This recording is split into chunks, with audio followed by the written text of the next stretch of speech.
Eve was not superstitious.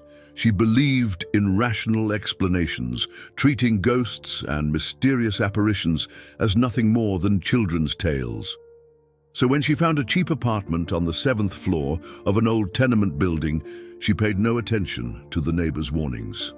"People don't last long here," an old man from the 6th floor muttered, but his voice carried more prejudice than threat. Eve waved it off. She needed peace, and this place seemed perfect. On her first night, she woke with a strange sensation, as if someone was watching her. The room was silent, the city wrapped in darkness, and the only source of light was the street lamp outside. Then she saw it, a pale, motionless glow beyond the window. She frowned. That wasn't the street lamp. Something else shimmered through the glass, a shadow. She sat up cautiously, the floor creaking beneath her feet. Her heart pounded faster, but she forced herself to stay calm. Holding her breath, she approached the window. There was nothing outside, no balcony, no ledge where someone could stand. And yet, she had the overwhelming sense that something was there, something that shouldn't be. By morning, she'd almost forgotten about it. In the daylight, her fears seemed absurd, but later that afternoon, while cleaning the windows, she noticed something that made her hand tremble, faint handprints, long streaks, as if someone had slowly dragged their fingers across the glass. She tried to ignore it, convincing herself they must have been left by the previous tenants. But deep down, she knew she was lying to herself. That night was worse.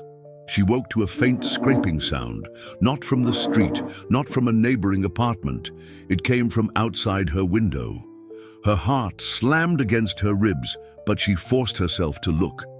For a split second, she thought she saw the outline of a figure, but when she blinked, it was gone. Then she noticed her reflection. It moved a fraction of a second too late, as if the mirror needed a moment to catch up. Or maybe what was in the window wasn't her reflection at all. This time, she decided to act. She covered the windows with thick curtains, trying to sleep. But the silence in the apartment felt too heavy, too thick. Every noise was sharper, every shadow longer. Finally, unable to take it any longer, she jumped out of bed and yanked the curtains open in one swift motion. Someone was standing outside. She couldn't breathe. It had no face, only the outline of a head. Hands pressed against the glass. Unnaturally long fingers dragged across the surface, leaving smears behind. And then it smiled.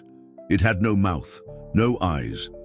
But Eve knew, without a doubt, that it was smiling at her. She bolted. Racing out of the apartment, stumbling blindly down the stairs, she collided with the building's caretaker, a frail old woman who eyed her with quiet understanding. "You saw him, didn't you?"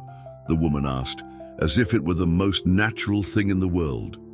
"Everyone does, eventually." Eve stared at her in shock. The woman sighed and pointed upward. "Don't worry, he won't come inside unless you let him in." Eve's heart stopped. She had left the window open.